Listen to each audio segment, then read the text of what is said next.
sa Pilipinas. NBC Manila Broadcasting Company. DZRH, member, kapisanan ng mga broadcaster ng Pilipinas. Aba, tulog pa nga si Inay ah. Pero, bakit parang hindi na siya huminga? At ang lamig-lamig ng mga kamay niya. Ay, Diyos ko! Patay na ba si Inay?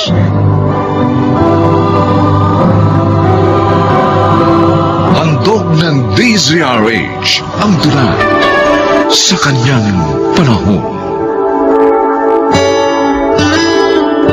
Isang mahalagang konsepto nga ba sa buhay ng tao ang kagandahang loob?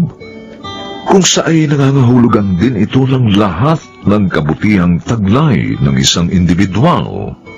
Mga kaibigan, pakinggan natin ang naging karanasan ni Berna sa ating dulang sa kanyang panahon.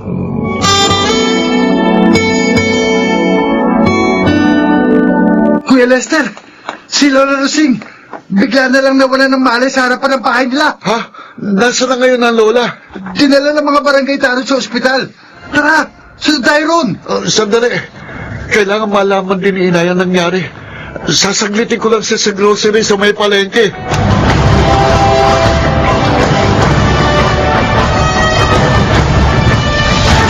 Kumusta na po ang pakiramdam niyo, Nay?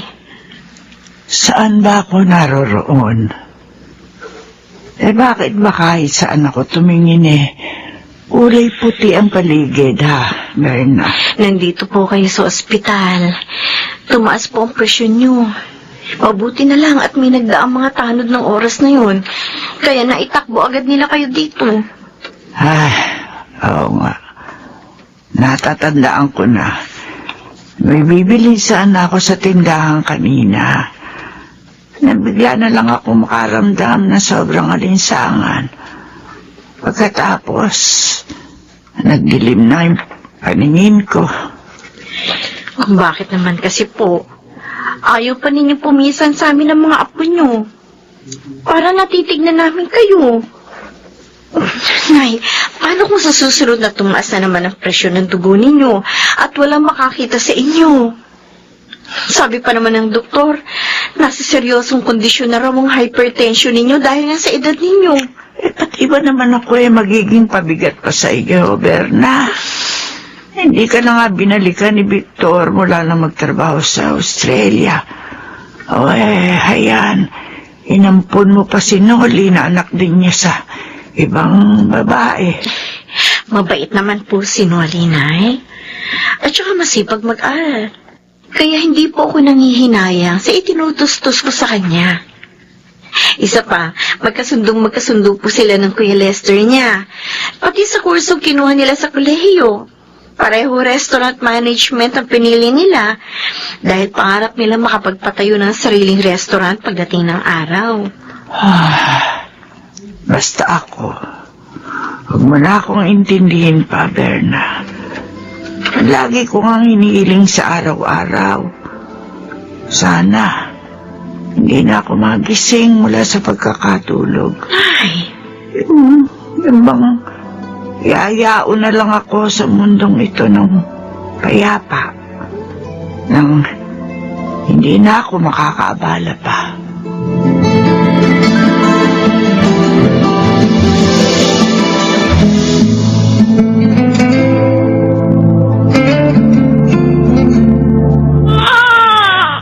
Victor!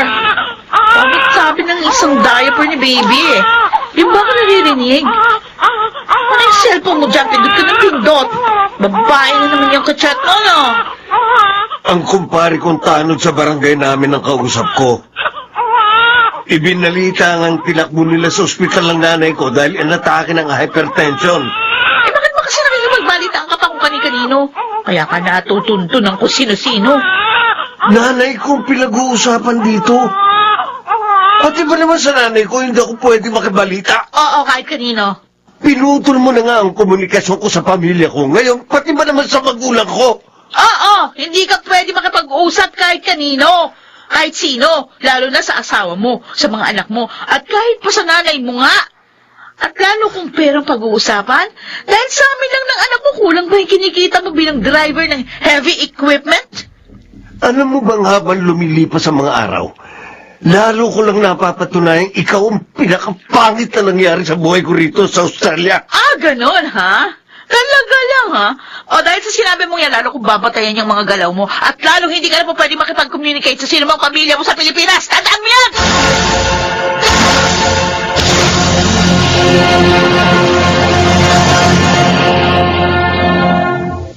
Wow! Ang bango niyang hinahalo mo sa kawali, ha, Noli? Kailangan masintensahan ko yan pagkaluto mo, ha? Nagpa-practice nga kasi ako magluto ng iba't ibang snacks. Gaya nga nitong cinnamon popcorn. Kasi nga, yayayain kita magtayo ng snack house. Doon sa bakanting pwesto na nasa gilid ng grocery ni Nanay Berna sa may palengke. Ba, magandang idea yung inaisip mo, ha? Swak nga na gawing snack house yung pwesto mo na yun. Dahil nandun na mismo magiging market natin. Oh, di ba? Kahit nag-aaral pa tayo, pwede na rin tayo magsimula ng maliit na negosyo ng pagkain. E di kapag nakagraduate na tayo, saka na tayo sumubok ng unti-unti sa pagtatayo ng restaurant. Gaya nga ng pangarap natin. Alam mo, Noli, hanga ako sa'yo. Pinadaig mo ako sa mga pagpaplano sa buhay. Yung bang pinangahawakan mo lagi ang mga layunin mo nang may pag-asa. Ang totoo, Kuya Lester, sa inyo ni Nanay Berna ako kumukuha ng lakas para sa mga pangarap ko. Naging napakabuti niyo sa akin.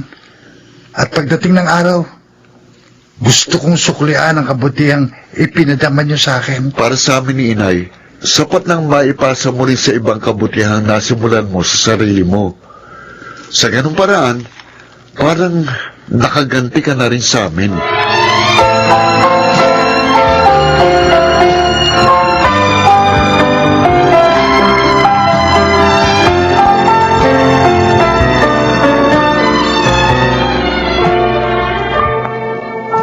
Bakit kaya tanghali na? Saradong-sarado pang bahay ni Inay. Samantalang alam ko, maaga siyang gumigising. Teka nga, makapasok na nga sa loob nang malaman ko kung bakit. Tahimik na tahimik ang kabuuan ng bahay. Ah, sa kwarto niya. Baka naroroon nga siya. Apa, tulog pa nga si Inay ah. Pero, bakit parang hindi na siya huminga? At ang lamig-lamig ng mga kamay niya. Oh, Diyos ko! Patay na ba si Inay?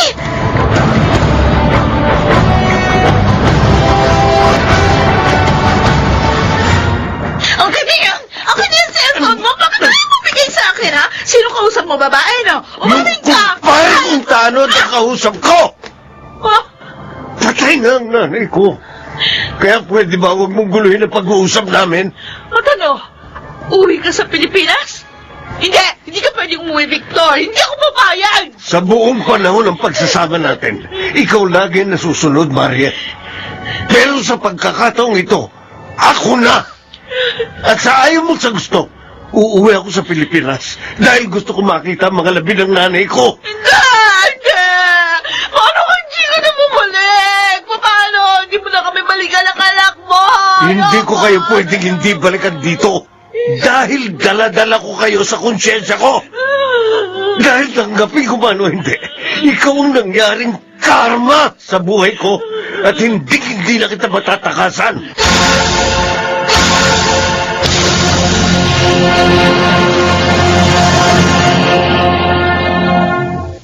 Nangyari ang pinakahiling niya. Namatay siya ng payapa sa kanyang pagtulog.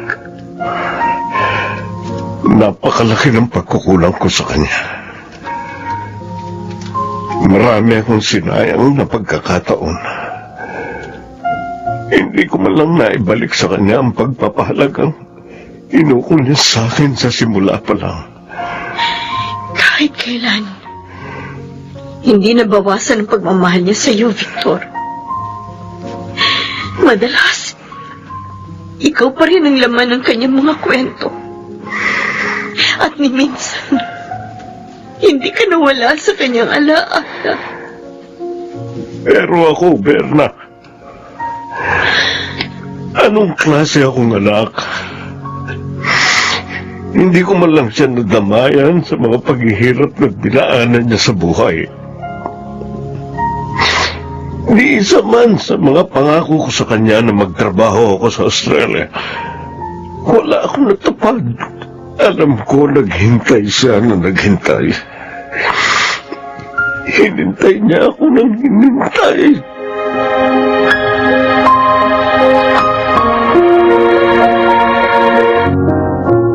Talaga po bang wala nang pag-asang magkasama pa tayo?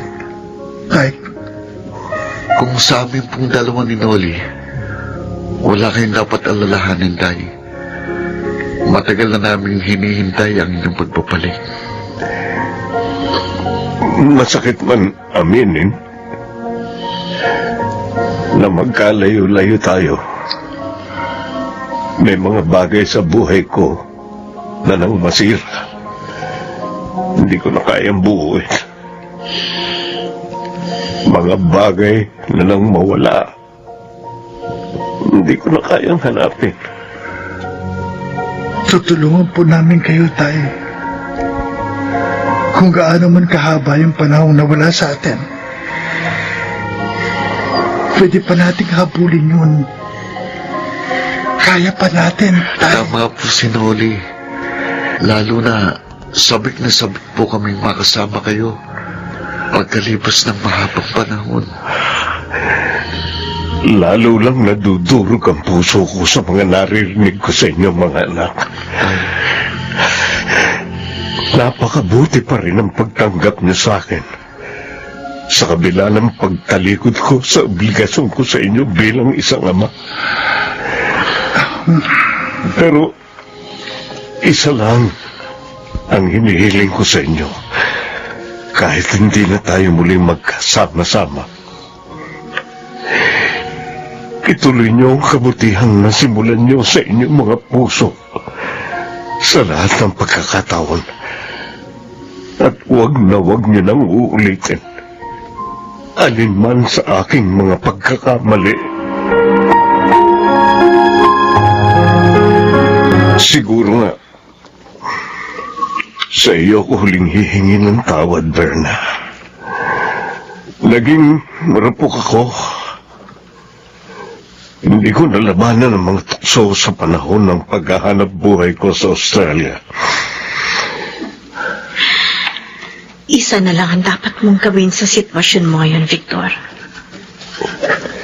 Sa pamilyang iniwan mo sa Australia, sa kanila mo ituwid ang iyong mga pagkakamali. Sa kanila mo punan ang iyong mga pagkukulang.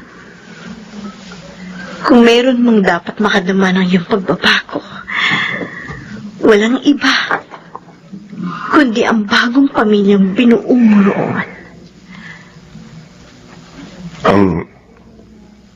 Ang tanging hiling ko lang sana, sakaling doon man ako abutan ng kamatayan, gusto kong sa mga piling niyo pa rin ni na Lester at Noli maiuwi ang aking mga labi. Dito, sa tabi ng nicho ni Inay. Gusto kong dito rin ako mailibing.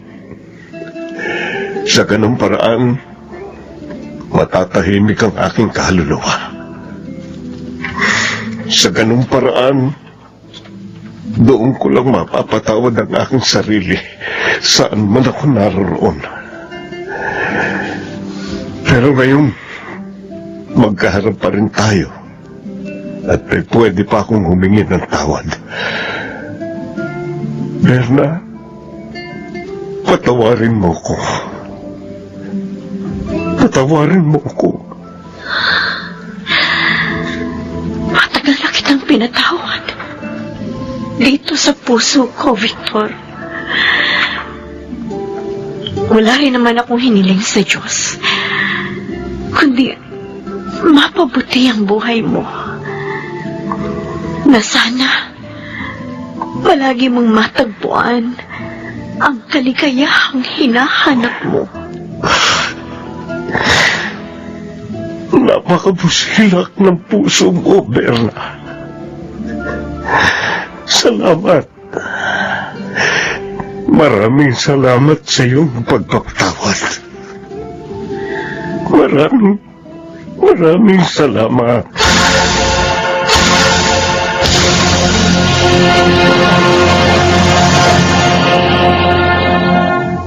Kahanga-hanga ang pagpapadama ng kabutihang loob na walang hinihinging kapalit at hindi kayang tumbasan ng anupaman.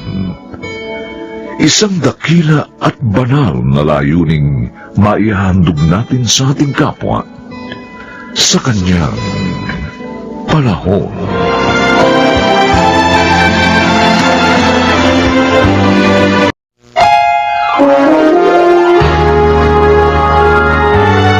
Kauna-unahan sa Pilipinas. Manila Broadcasting Company. DZRH, member, kapisanan ng mga broadcaster ng Pilipinas. Ano? Kukoy, mag-isip ka.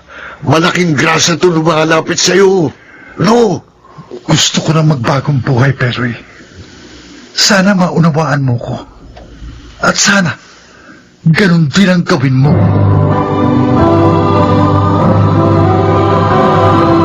Handog ng DZRH ang dula sa kanyang panahon. May mga taong nabuhay sa kadiliman. Mayroon pa kayang daan sa kanilang kaliwanagan? Mga kaibigan, pakinggan po natin ang naging karanasan ni Kokoy sa ating dulang sa kanyang panahon. Rosa, bakit hindi ka pa matulog? Ayaw mo bang maagang umalis dito bukas? Excited ka na lumaya, Beroy, ha? Oo naman. Inip na ako dito. At sobrang hirap. Sa bagay, totoo yan. Maraming hirap ang naranasan natin sa 5 taon natin pagkakakulong dito. Eh ikaw, hindi ka ba excited dahil malaya na tayo? Masaya ako na kinakabahan. Bakit naman? Matagal ko nang hindi nakikita pamilya ko. Hindi ko alam kung daratnan ko pa ba sila o hindi na. Pareho lang naman tayo eh. Wala na rin kasi akong balita sa pamilya ko.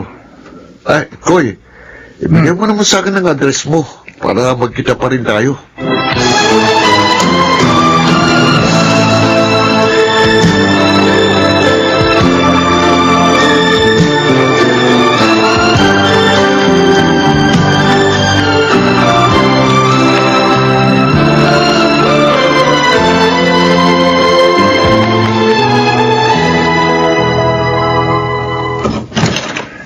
Nay!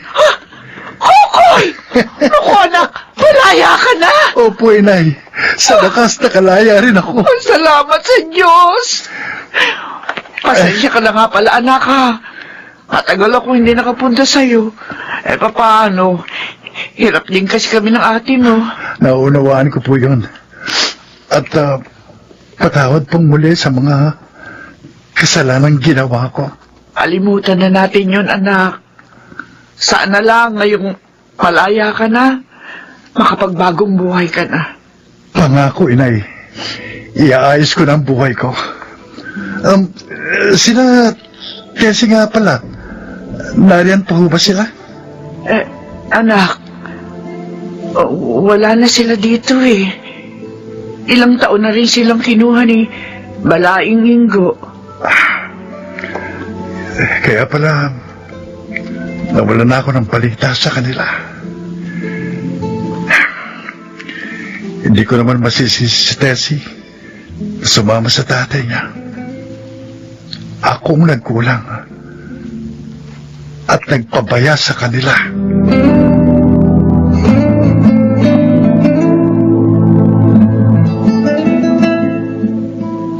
Kasi, may sulat ika mo sa iyo si Balaing Nita. Opo, Itay. Ano ang sabi niya? Nakalaya na raw ho at nasa kanila si Kokoy. Talaga po, Nay? Malaya na po si Itay? Mukhang tuwan-tuwa ka dyan, Isa. Kasi po, Lolo Ingo, namimiss ko na po si Itay. Matagal ko na po siyang hindi nakikita. Hindi na kayo dapat makipagkita pa sa taong yun. Itay, Uy, totoo naman ah. Hindi siya naging mabuti sa inyo. Nakulong siya dahil sa pagbebenta ng bawal na gamot. Baka naman po, magbago na si Itay ngayon, Lolo Ingo. Hindi kayo nakititiyak. Kaya huwag niyo ilagay ang sarili niyo sa panganib. Huwag kayong makipagkita sa kanya. Huwag niyo na sagutin pa ang sulat ni Balaing Nita.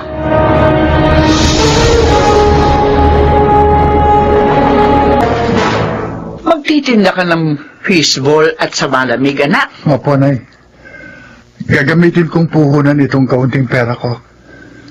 Susubukin ko rin magtinda ng pritong manok. Mabuti may pera ka. Kita ko ito sa mga livelihood project na ginawa namin sa kulungan. Naisip ko, magagamit ko ito para kumita ako rito sa labas kahit papano. Matutuwa ang ate mo pag nalaman ang balak mo. Ito na lang ko kasing naisip kong paraan, Nay, para kumita ako. Ang hindi nagiging hadlang ang pagiging dati kong pilanggo. Ay, sige. Gawin mo yan, anak.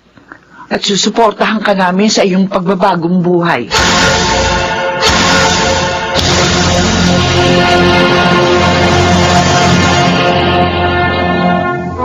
Kokoy, pagtitinda pala ng fishball sa malamig at pritong manok ang pinagkakakitaan mo dito. Oo, Beloy. O, kumusta naman? Ayos na ayos. 4 na nga ang pwesto ko eh. Yung 3, kapatid ko at mga pinsan ang nag-aasikaso. At itong pinakabagong pwesto ko, ako naman. Pero ang hirap, di ba? Hindi madali ang pag-iipon. Talaga namang walang madaling trabaho. Koy, sumama ka na lang sa akin. Kikita ka ng malaki dito. At makukuha mo na ang iyong mag-ina. Ano yan, Beloy? Huwag mo sabing bumalik ka na naman sa masamang gawain. Ito lang ang trabaho maaaring kumita ng malaki. Huwag kang mag-alala. Hindi na droga ito eh. Mga bahay sanlaan ang nanakawan natin. Ha? Beloy, kaibigan kita. Uy, Nagkalapit tayo sa kulungan. Pero pasensya na. Hindi na ako maaaring sumama sa'yo. ano? Koy, mag-isip ka. Malaking grasa itong lumalapit sa'yo. Gusto ko nang magbagong buhay, pare. Naku, Sana maunawaan mo ko. At sana, ganun din ang gawin mo. Mapapahamak ka na naman kapag pinasok mo yan.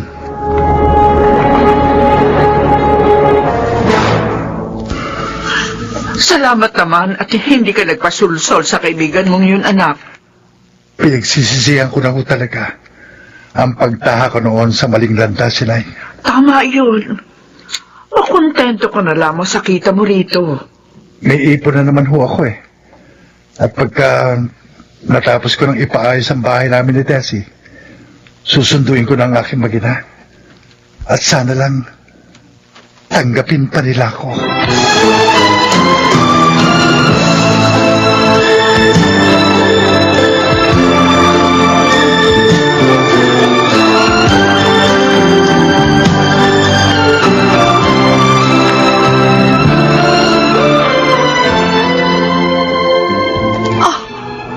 Ikaw nga ba?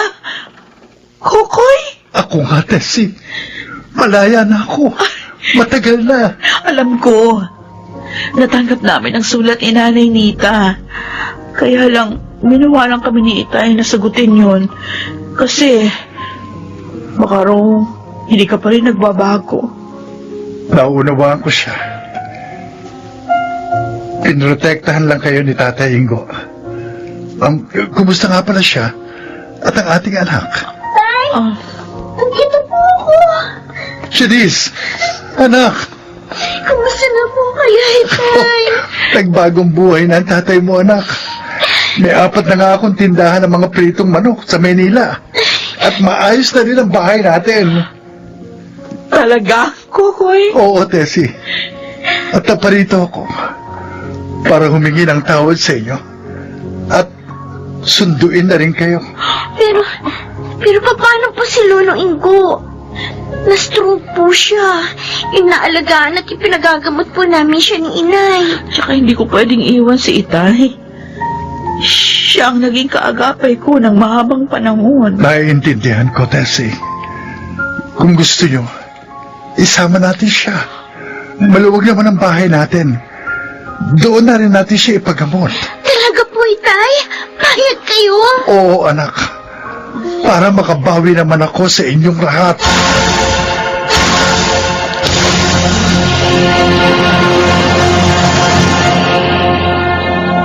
O Kokoy, ayos ko na yung panlima nating tindahan.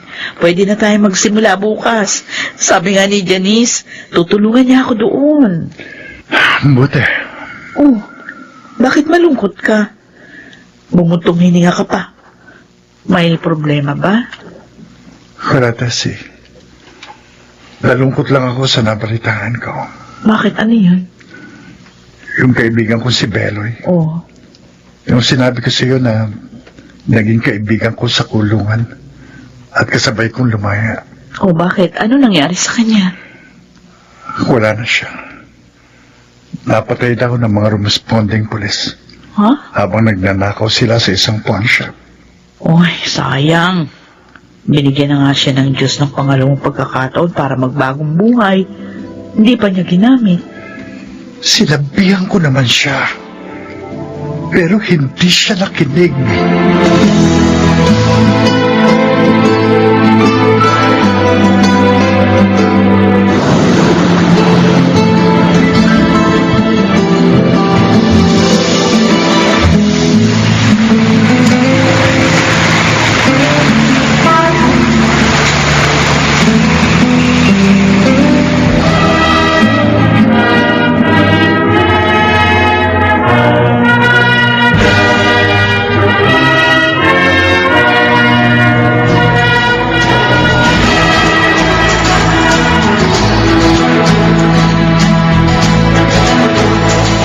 Binabati ka namin, Janice, anak.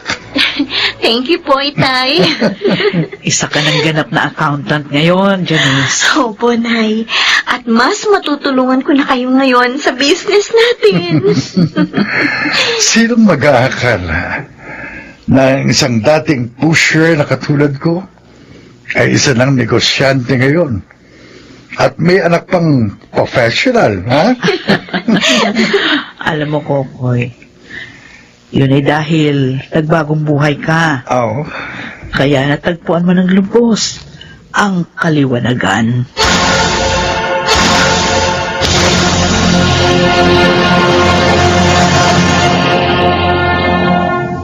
Ang Diyos ay mahabagin. Sa lingkod niyang siya ay hahanapin. Muli siyang pagpapalain sa kanyang panahon.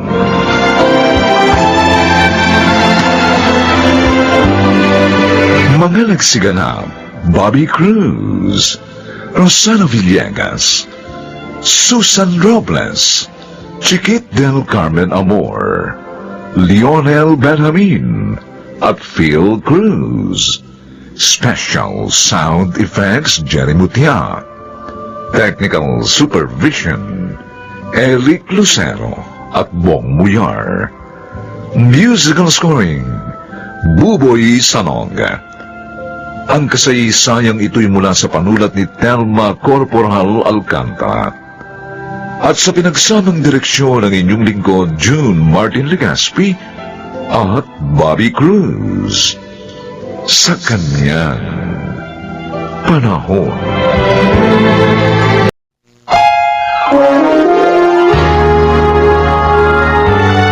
Kauna-unahan sa Pilipinas. Manila Broadcasting Company. DZRH, member, kapisanan ng mga broadcaster ng Pilipinas. Talagang tatapusin ko na siya. Pag hindi siya nakinig sa akin, ang kapal ng mukha niya. Sa anak ba natin nanligaw? At ito naman si Sheila, nagpabola. Handog ng DZRH ang dulang sa kanyang panahon. Ang taong mapagmataas, kapag bumagsak ay lagapak.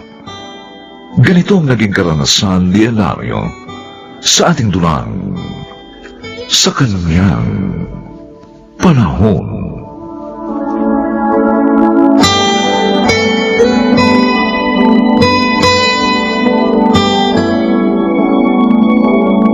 Lumamang ka!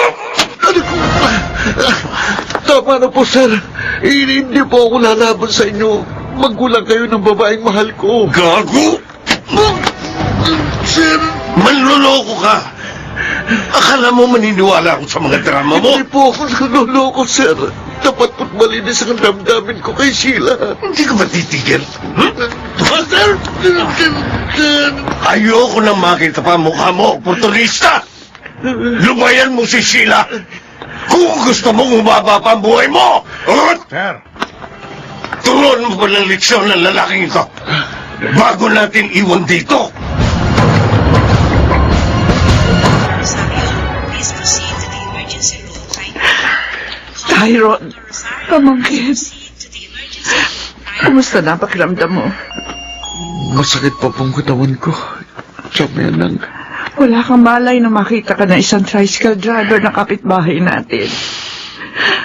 Matindi ang pambubugbog na ginawa sa'yo.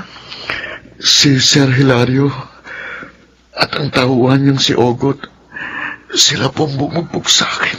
Bakit? Nalaman na ba yan tungkol sa inyo ni Sheila? Opo, Chang. At pinalayas na ako kagad at binugbog. Ito na nga ba ang sinasabi ko? Sana kasi noon pa, iniwasan mo na ang babaeng yun. Nagmamahalan po kami. At balak nga na po namin magpakasal na eh. Imposible ang gusto nyo. Baka ipapatay ka ng kanyang daddy. Napakasama ng ugali ni Sir Hilario. Kahit nga kaming mga tauhan niya, galit sa kanya. Pero, Chang, may dapat na ho akong panagutan kay Sheila.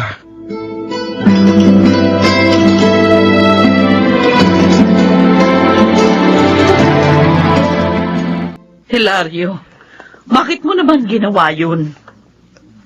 Ano ba yun, Esmeralda? Huwag ka na magkaila. Nakarating na sa akin ang balita ng pambubugbog ninyo ni Ogot kay Tyron. Yun pala.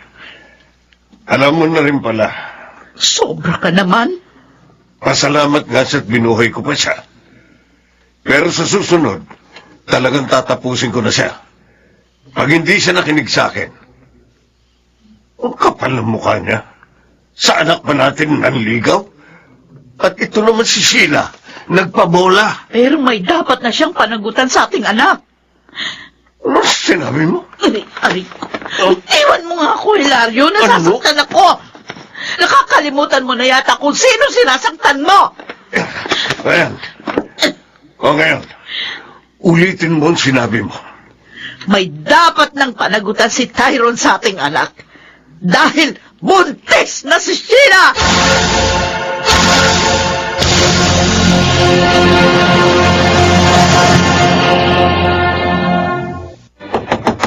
Sheila! Sheila, buksan mo ang pinto! Daddy, bakit po? Walang yan ka!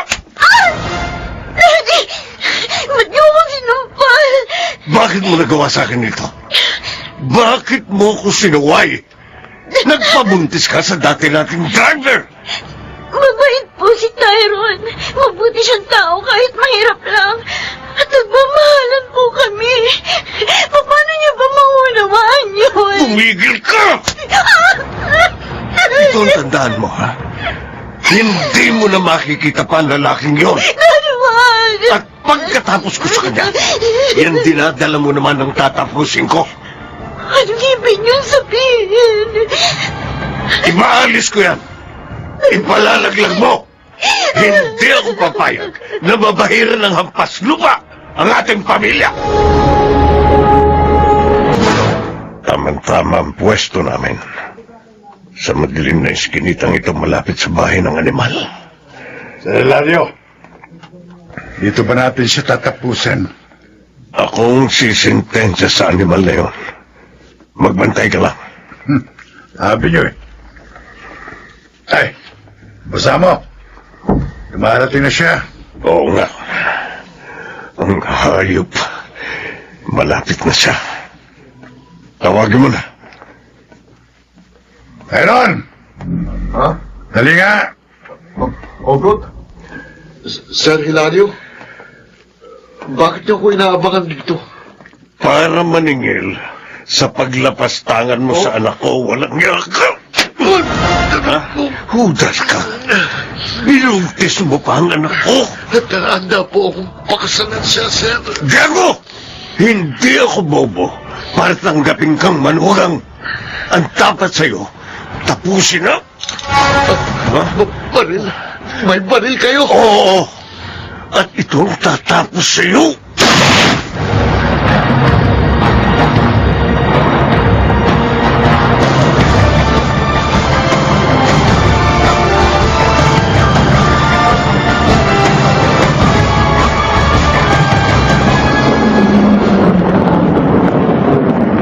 Sir Hilario, narito na po tayo.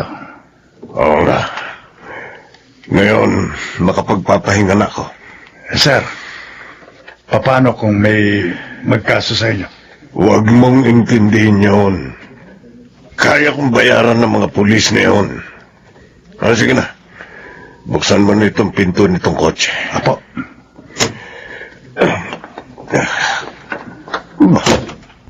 Teka. Bakit maraming tao dito sa amin? Hilario! Ah, Hilario! Hilario! bakit, Esmeralda? Ano nangyari? Wala na si Sheila. Wala na ang ating anak. Ano? Oh, Diyos ko. Oh, my God. Paano nangyari yun? Nung umalis ka, agad siyang nagtungo sa kwarto natin. Kinuha niya ang isa mo pang barel na nakatago. At saka niya pinaputukan ang kanyang sarili. God! Ang anak ko. Sheila! Sheila, bakit mo ginawa ito? Bakit?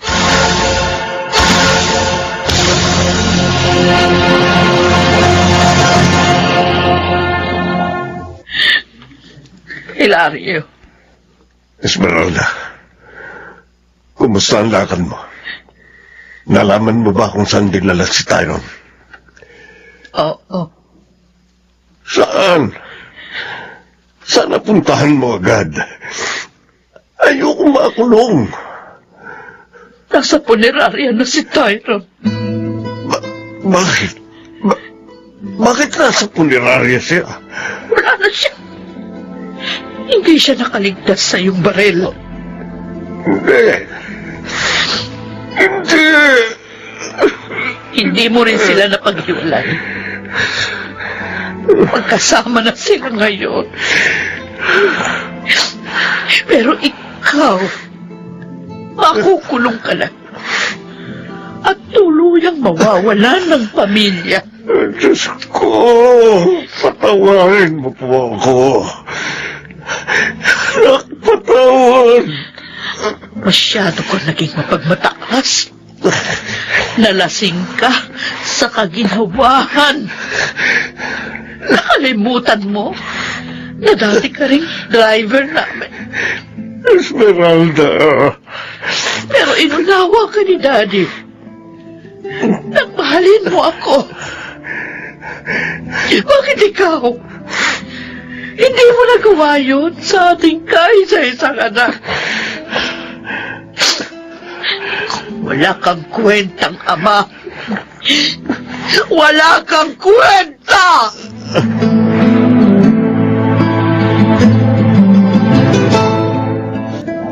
Menang. Patawarin mo sana ako. Hindi ko sinadya ang pagpatay sa pamangkin mo. Sinungaling ka! Nagpakamatay na nga ang anak mo? Nakukuha mo pa rin magsinungaling? Benang, Kailan mo aamining ikaw ang may kasalanan ng lahat ng ito? patawad, Benang.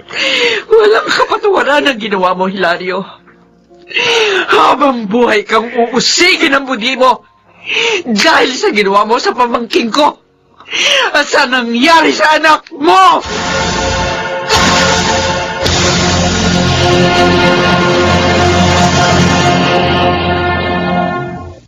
Higit pa ring mapalad ang dukhang mabuti ang ugali kaysa sa mayaman sa kanyang panahon.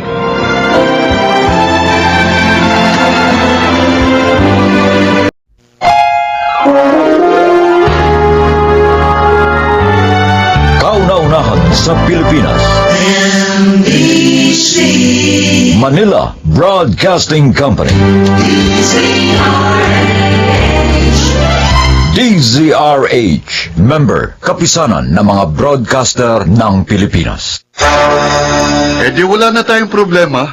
Kusa na pala siyang umalis eh. Hindi mo naiintindihan, Henry. Ha? Kailangan hanapin natin si Manang Loleng. Kailangan maibalik natin siya dito sa malaking bahay.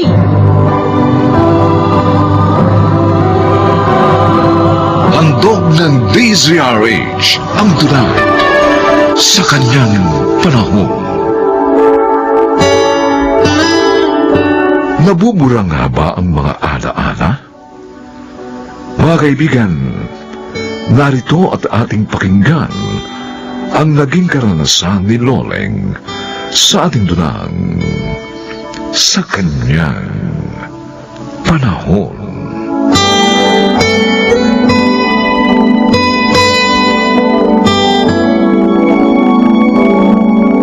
Manang Loleng, huwag na kayong mag-abalang magluto ng hapunan. Sa labas na lang kami kakain ni na Henry at Benji.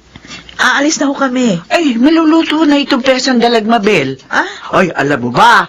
Sariwa ang mga dalag na ito. Tumatalon-talon pa ito nang biling ko kanina sa palengke. Para nga din huwag na kayong mapagod. Magpahinga na lang kayo. Ay, kaya ko pang magluto. Lahat ang gawain dito sa malaking bahay, kaya ko pang gawin. Ang mabuti pa, tawagin mo na si Henry at Benji. Ipaghahain ko na kayo.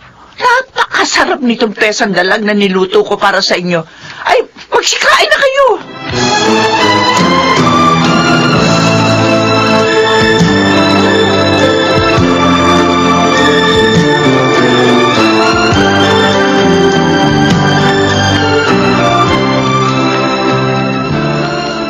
Oh, nakita mo na ngayon kung gaano ka-accessible para sa mga mamimili ang pwesto ng loting ito para sa plano mong itayo ang convenience store, Elmo.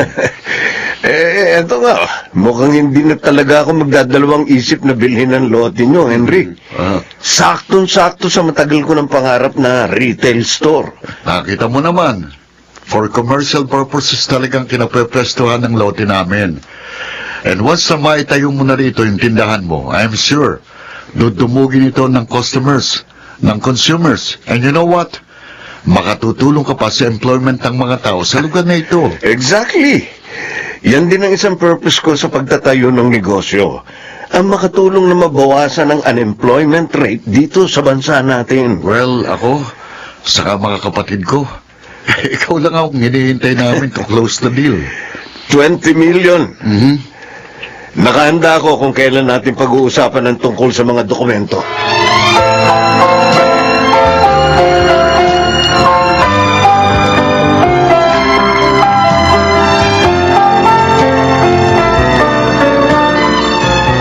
$20 million. O, okay sa akin yun. Okay yung presyo na yan. Mahigit 6 na milyon na tayong tatlong magkakapatid niyan. Nagmamadali na rin ako. Dahil ayokong mabitin yung ipinagagawa kong rest house. Kaya wala nang problema sa party ko. O so tawagan mo na si Henry. Sabihin mo, pumapayag tayo sa 20 million pesos na tawad ng kaibigan niya si Elmo.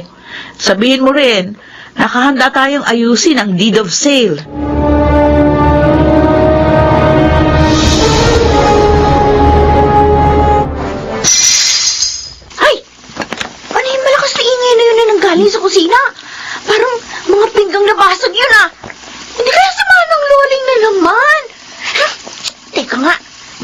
nga muna itong mga labahin ko.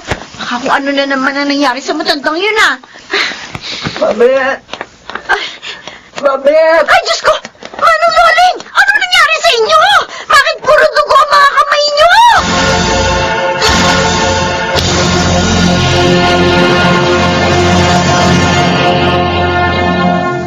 Sa susunod, huwag niyo na po kasing ilabas sa cabinet yung mga lumang pinggan, Manang Loling. O, tingnan nyo. Nadiskrasya patuloy kayo. Gusto ko lang namang ipagamit yung mga lumang pinggan sa magkakapatid. Paborito kasi nila yung mga pinggan na yan ng mga bata pa sila. Basta.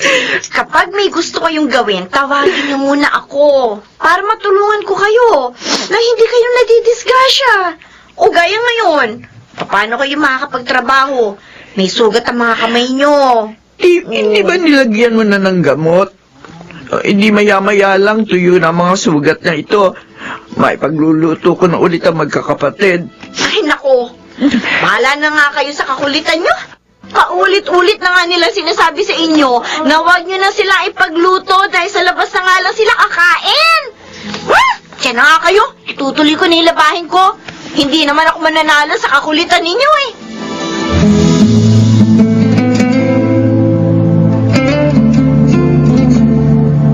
Plano tayo ng plano sa pagbebenta ng bahay at lote. Paano nga pala si Manang Loling? Bakit mo pa po problemahin si Manang Loling? Dapat nga pagkamatay ni Mama, umuwi na siya sa pamilya niya. Dahil wala na nga siyang pagsisilbihan dito. Oo nga, wala nga siyang pamilya. Tumandang dalaga na nga siya sa pagsisilbi mula kay Mama hanggang sa atin, di ba? Imposible namang wala siya kahit isang kamag-anak na mauuwian. Ganito, ang mabuti pa, pagkatapos ng bayaran sa bentahan ng lupa, bigyan na lang natin siya ng pera. Bahala na siya kung saan siya pupunta. O magkano naman ang ibibigay natin sa kanya? 20,000. Pwede. Malaking tulong na yun sa kanya.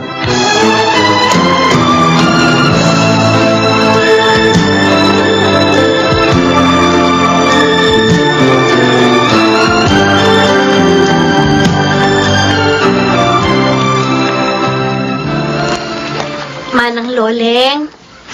Oh, hating gabi na po ah. Bakit hindi pa kayo natutulog? Wala kasi nang marinig ko ang pag-uusap ng magkakapatid tungkol sa pagbebenta sa bahay at lote na ito. Nagulo na isip ko. Ay, kaya nga po pala ako sumilip dito sa kwarto niyo ngayon para magpaalam na rin po sa inyo. Manang Loling, may bago na po akong malilipatan bilang kasambahay. O kayo po, saan kayo pupunta? Ewan ko. Hindi ko alam. Kasi nga malaking bahay lang na ito ang tirahan ko. 15 taon pa lang ako, nandito na ako. Nagsisilbi na ako rito. Mula pa sa mga magulang nila hanggang sa kanilang ang magkakapatid. Ang dinig ko po sa bagong magmamay-ari nitong lupa, ipagigibaraw po kaagad ng malaking bahay para maumpisahan agad yung ipatatayo nilang convenience store.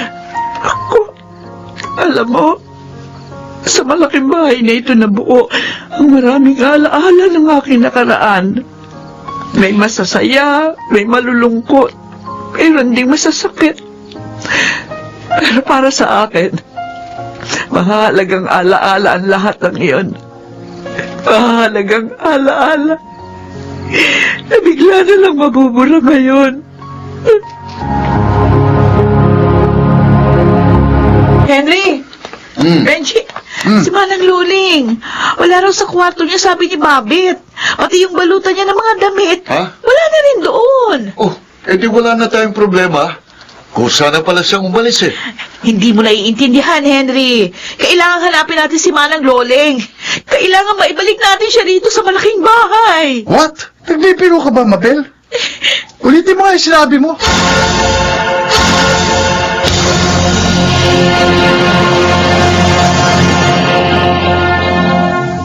Mabel, ano to? Nandahil lang sa pagkawala ni Manang Loling, hindi na matutuloy ang pagbebenta natin sa bahay at lupa. Isipin mo, Mabel, ngayong araw ng bayaran ng bentahan. Paano ko sasabihin kay Elmo na umatras tayo? Anong mukhang iharap ko rin sa tao? Narinig niya kagabi ang pag-uusap natin tungkol sa lupa. O ano ngayon? Nakita ko siyang tumalikod umiiyak. Ha? Alam ko nasaktan siya sa mga narinig niya. Kaya nga siya umalis eh. Dahil nasaktan siya. Kaya hayaan na natin siya, okay? Hindi niyo ba natatanong sa mga sarili niyo? Mula nung makatapos tayo ng pag-aaral, na magkatrabaho tayo, nang magkanya-kanya na tayo ng buhay dahil nagkaroon na tayo ng kanya-kanya rin pamilya, ngayon lang tayo muling tumuntong sa bahay na ito. Na ang intensyon pa natin, ibenta. Uy, Nung mamatay ang papa, nung mamatay rin si mama, hindi natin nakuha ang silipin ng mga labi nila. Dahil pare-pareho tayong abala sa mga bagay na pinili nating mas mahalaga kaysa sa kanila. Dahil hindi ganun kadali ang muwi rito mula sa Amerika. oo. Ako, nasa kalagitnaan ako ng business seminar ko sa Singapore ang mga panahon yun. Kaya paano ako makakauwi? Pero si Manang Loleng, hanggang sa huling sandali ni na mama at papa, hindi niya iniwan ang ating mga magulang. Siya ang nagpuno sa mga pagkukulang natin sa kanila. Siya ang nagpadama ng pagmamahal kina mama at papa na dapat sa ating mga anak nila manggagaling yun. Pero kailanman hindi natin nagawa.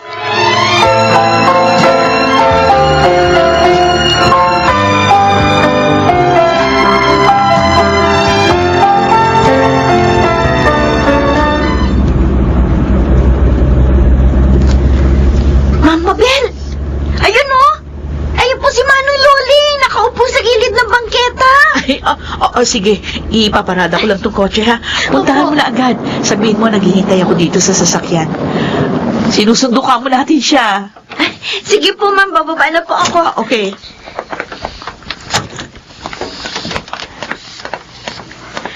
Babet? Manong Loling! Tara na po umuwi sa malaking bahay. Teka, hindi ba kayo nabayaran sa bentahan ng bahay at lupa ng magkakapatid? Bakit pa ako uuwi roon? At saka ikaw rin, bakit pa tayo uuwi doon? Hindi na po ibebenta ni na Mama Bel ang bahay at lupa, Manong Loling. Ha? Ang totoo po, ayun po sa kotse niya si Ma'am O. Hinihintay na po tayo. Talagang hinanap po namin kayo. Kaya tara na po.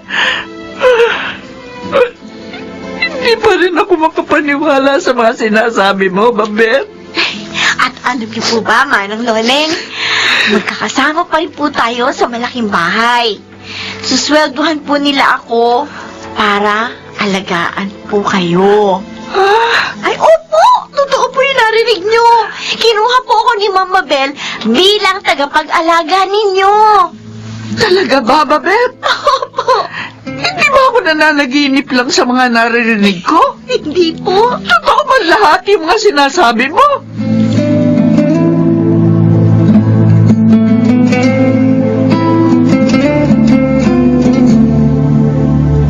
Paano? Nandito na ulit si Manang Loleng sa malaking bahay. Pwede na siguro tayong umalis. Oo. Nagpaalam na rin ako kay Mabel eh. Sabi ko, tawagan na lang tayo. Ano man ang magiging pangangailangan ni Manang Loleng. Okay. Tara na. Okay.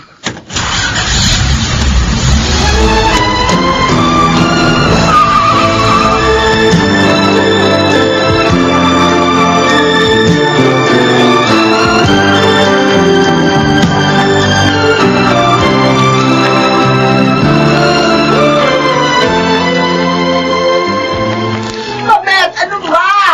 Ano ba ako nakikita? Ako na itong dinidinigan mo eh. Naliligo rin ako kayo mamaya. Ano ba? Kaya talaga paliliguan ko na rin kayo. Babet, sabi huwag mo akong basahin. Giniginaw ako. Mabata ka. Sabi, ay! Ano ba? Paligo na lang ulit si Manang Loleng, Ako, nagiginaw nga ako. ang mga kabutihang loob niyo sa nakaraan, Diyan. yun ang nagmulat sa akin. Tama na. Para ibalik namin magkakapatid ang lahat ng yun sa inyo. Babasahin din kita. Hindi biro po sa silbing inukol niyo sa aming pamilya. Aba, Dahil buong nasabi buhay eh. niyo, isinakripisyo niyo sa amin. Ay, tama Napakapalad namin na dumating ang isang katulad nyo sa aming buhay.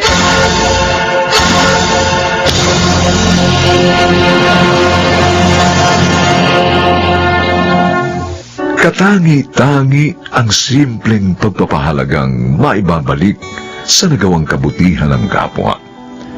Kung saan, batid din natin kung kanino nagmumuda ang mga biyayang ating tinatamasa upang ibahagi sa iba sa kanyang panahon.